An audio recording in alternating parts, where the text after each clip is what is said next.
Pada tahun ini, kita masih tetap ibadah di rumah ya anak-anak.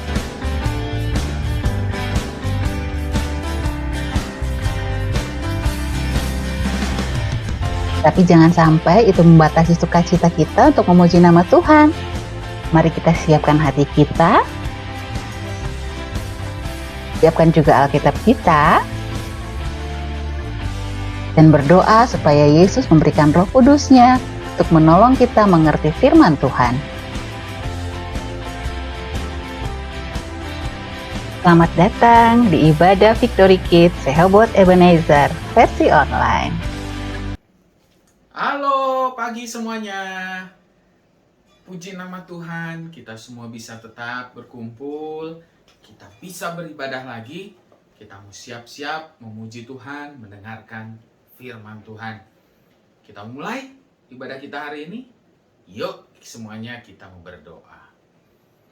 Tuhan Yesus, terima kasih Tuhan, kalau pada pagi hari ini Kau berikan kami kesehatan, Kau berikan kami kekuatan Tuhan, untuk kami boleh beribadah, walaupun masih di rumah Tuhan, tapi kami percaya Engkau selalu menyertai kami semua. Dan kami rindu Tuhan, Kau hadir di tengah-tengah kami Tuhan, di rumah kami masing-masing Tuhan. Biarlah kami boleh merasakan hadirat-Mu nyata Tuhan dalam ibadah kami pada pagi hari ini. Kami serahkan Tuhan, kebaktian kami ini dari awal, pertengahan, hingga akhirnya hanya ke dalam tangan-Mu saja. Hanya di dalam nama-Mu kami berdoa dan mengucap syukur. Haleluya. Amin. Yuk anak-anak, kita mau nyanyi lagu Kerjakan Keselamatanmu. Semua yang di rumah tetap pakai gerakan ya, oke?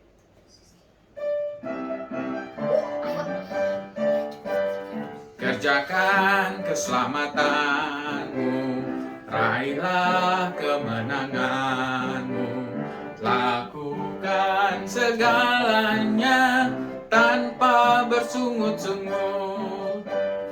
Kita jadi anak Tuhan yang tak bercela dan tak bernoda, sehingga kita percaya seperti bintang di dunia ini. Kerjakan keselamatanmu, raihlah kemenanganmu, lakukan segalanya tanpa bersungut-sungut.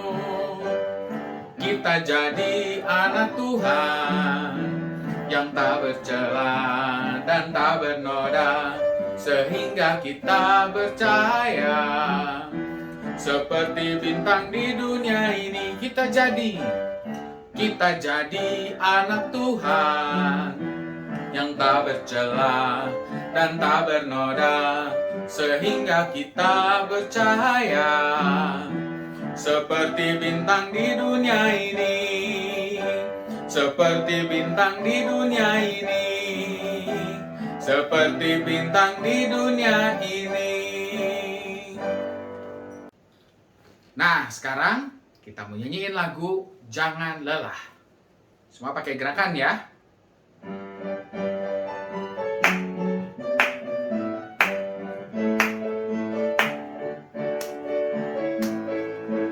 Jangan lelah bekerja di ladangnya Tuhan. Roh Kudus yang beri kekuatan, yang mengajar dan menopang. Tiada lelah bekerja bersamamu Tuhan, yang selalu mencukupkan atas segalanya. Ratakan tanah bergelombang, timbunlah tanah yang berlubang, menjadi siap dibangun di atas dasar iman. Ratakan tanah bergelombang, timbunlah tanah yang berlubang, menjadi siap dibangun di atas dasar iman. Jangan lelah bekerja di ladangnya Tuhan. Roh Kudus yang beri kekuatan, yang mengajar dan menopang. Tiada lelah bekerja bersamamu Tuhan, yang selalu mencukupkan atas segalanya. Ratakan tanah bergelombang, timbunlah tanah yang berlubang, menjadi siap dibangun di atas dasar iman. Ratakan tanah bergelombang, timbunlah tanah yang berlubang, menjadi siap dibangun di atas dasar iman.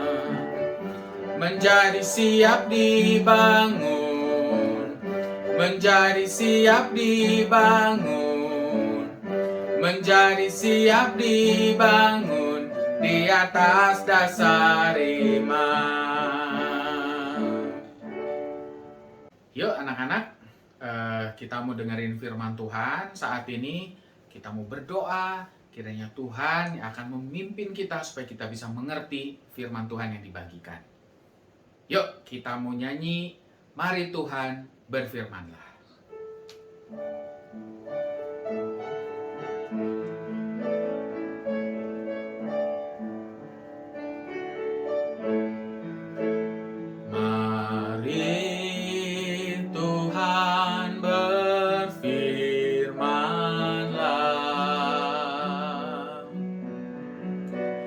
Hati kami telah siap kau bentuk, jadikan kami seperti Samuel kecil yang taat dengar dengaran. Mari Tuhan berfirmanlah. Mari Tuhan berfirmanlah.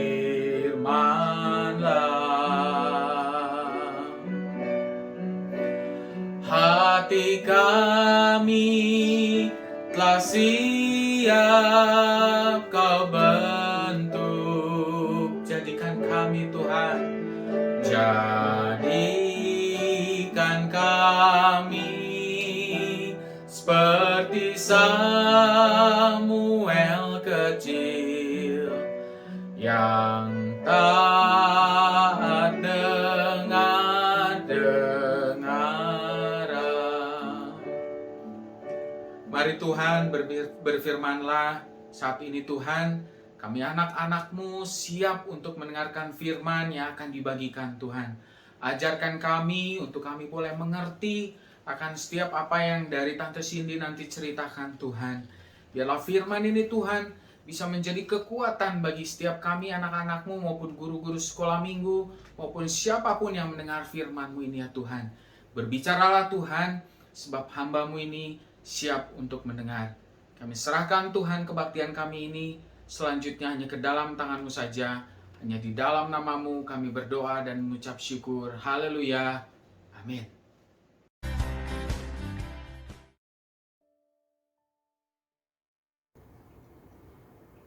Hai adik-adik, minggu lalu kita mendengarkan cerita tentang bagaimana Daud diurapi menjadi raja.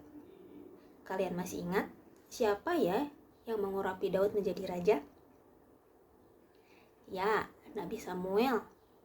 Dan semenjak hari itu dan seterusnya, setelah Daud diurapi menjadi raja, berkuasalah roh Tuhan atas diri Daud.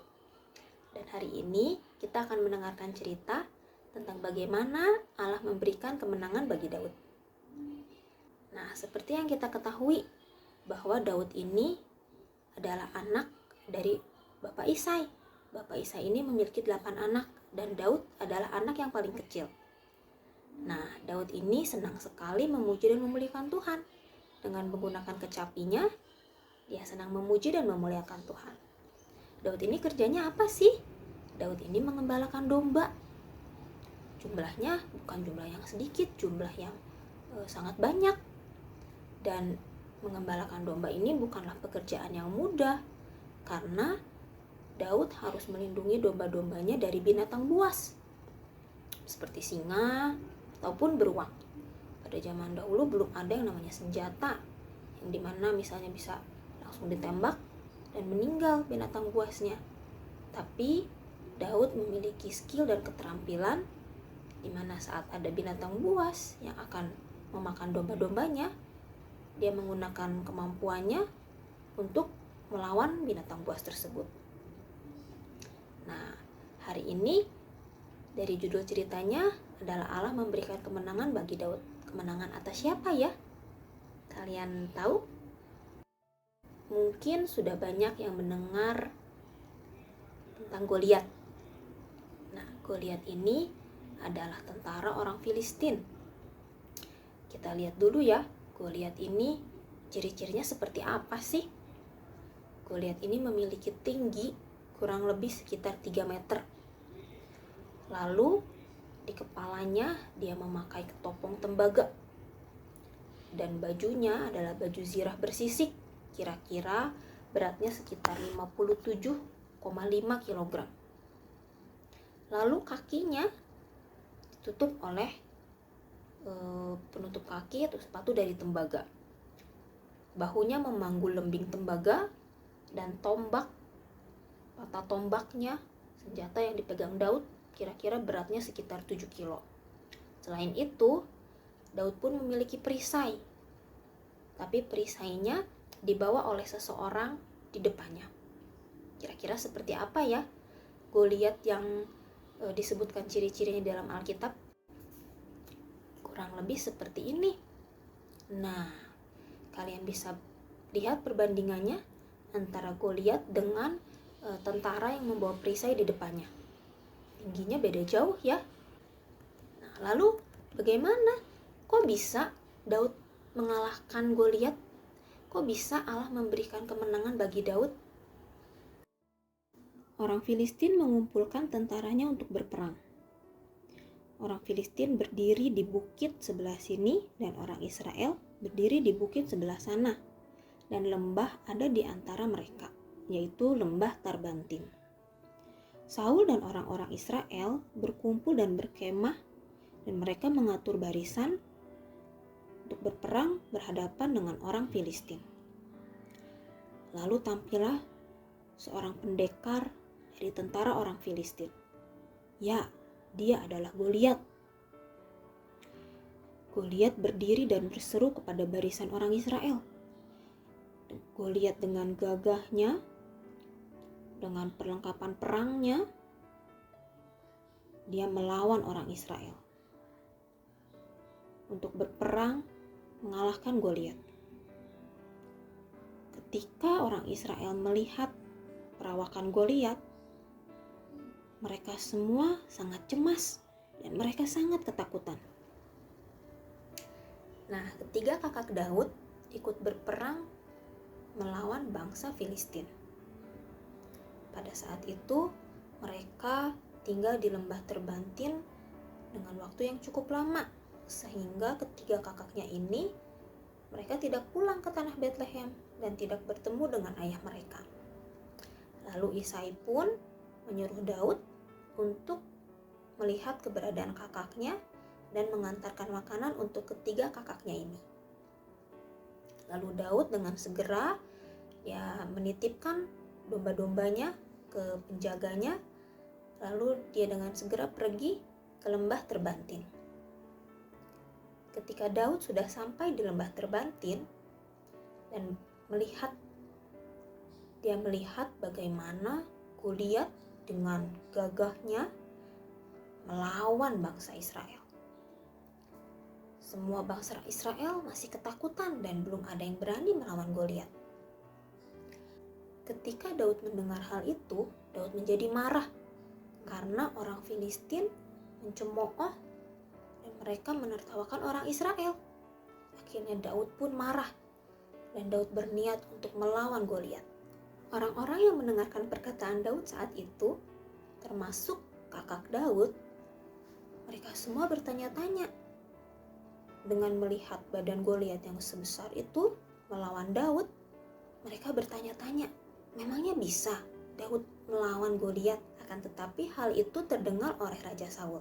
Maka Raja Saul pun memanggil Daud, dan saat itu Daud menjelaskan kepada Raja Saul bahwa dia sudah terbiasa melawan binatang buas ketika dia harus mengembalakan dombanya, dan dia yakin dia pun dapat mengalahkan Goliat karena Tuhan selalu bersama dengan Daud. Lalu saat itu pun Saul mengizinkan Daud untuk berperang melawan Goliat. Daud pun dipakaikan jubah perang, dari ujung rambut hingga telapak kakinya dipakaikan pakaian perang. Tapi ketika dipakaikan pakaian perang tersebut, Daud merasa pakaian itu sangat berat. Lalu dia melepaskannya kembali. Nah, lalu Daud mengambil tongkatnya di tangannya, dipilihnya dari dasar sungai 5 batu yang licin, dan ditaruhnya di dalam kantung gembala yang dibawanya. Orang Filistin semakin dekat menghampiri Daud, dan di depannya ada orang yang membawa perisainya. Ketika orang Filistin itu melihat Daud, orang Filistin itu meremehkan Daud. Tetapi Daud berkata kepada orang Filistin itu, "Engkau mendatangi aku dengan pedang dan tombak dan lembing, tetapi aku mendatangi engkau dengan nama Tuhan semesta alam, Allah segala barisan Israel yang kau tantang itu. Hari ini juga Tuhan akan menyerahkan engkau ke dalam tanganku, dan aku akan mengalahkan engkau dan memenggal kepalamu dari tubuhmu. Hari ini juga aku akan memberikan mayatmu dan mayat antara orang Filistin kepada burung-burung di udara dan kepada binatang-binatang liar, supaya seluruh bumi tahu bahwa Israel mempunyai Allah." Melawan Goliat, dia sangat yakin bahwa Tuhan yang akan berperang. Lalu Daud memasukkan tangannya dalam kantungnya, dan diambilnya lah sebuah batu dari dalamnya. Maka kenalah dahi orang Filistin itu, sehingga batu itu terbenam ke dalam dahinya. Seketika itu juga Goliat terjatuh dan akhirnya meninggal. Wah, luar biasa sekali ya, Daud yang hanya dengan menggunakan batu bisa berperang melawan Goliat dengan segala perlengkapan perang yang ada di badan Goliat. Ternyata bukan hanya batu yang mengalahkan Goliat, lebih dari itu, kuasa Tuhanlah yang bekerja atas Daud, sehingga Daud dapat menang melawan Goliat. Nah, adik-adik sekalian, melalui cerita hari ini kita banyak belajar tentang bagaimana Daud yang dari masa mudanya dia selalu menyenangkan hati Tuhan. Dia selalu mengandalkan Tuhan dalam setiap apapun yang dia lakukan. Nah, bagaimana dengan kita semua? Apakah kita semua selalu mengandalkan Tuhan? Ketika kita bangun pagi-pagi, ketika kita sekolah, ketika kita bermain, ketika kita ujian, apakah kita selalu mengandalkan Tuhan? Yuk kita mau belajar dari Daud untuk selalu mengandalkan Tuhan. Ayat nas hari ini terdapat di Mazmur 118 ayatnya yang ke-8. Lebih baik berlindung pada Tuhan daripada percaya kepada manusia. Sekian firman Tuhan hari ini. Tetap percaya dan tetap berlindung kepada Tuhan. Mari kita berdoa. Terima kasih Tuhan untuk ibadah hari ini ya Bapa. Dan kami diingatkan untuk kami selalu percaya, kami selalu berlindung, dan kami selalu mengandalkan Engkau dalam setiap apapun yang kami lakukan. Terima kasih Tuhan Yesus untuk kebaikan-Mu, berkat, penyertaan dan anugerah-Mu Bapa kepada kami semua. Bapa, kalau sebentar kami akan mengakhiri ibadah kami, biarlah penyertaan Tuhan yang selalu menyertai kehidupan kami, dan biarlah kami juga Tuhan terus diingatkan untuk selalu mengandalkan Engkau. Terima kasih Tuhan, terima kasih Yesus, dalam nama Tuhan Yesus kami berdoa. Amin. Nah adik-adik, ada satu pengumuman juga nih. Kami, genap guru-guru sekolah minggu dan pengurus gereja Rehoboth Ebenezer ingin mengucapkan terima kasih untuk setiap uang persembahan yang sudah kalian masukkan ke dalam kaleng persembahan. Nah, uang persembahan tersebut dapat kalian masukkan ke dalam amplop dan bisa kalian titipkan ke mami papi ketika mereka beribadah ke gereja. Untuk tahun 2022 ini, kalian dapat memberikan persembahan dimasukkan kembali ke dalam kaleng tersebut karena kita semua masih beribadah secara online. Terima kasih adik-adik untuk setiap persembahan yang diberikan. Semoga Tuhan Yesus memberkati kalian semua. Sampai jumpa di ibadah online Victory Kids minggu depan. Tuhan Yesus memberkati.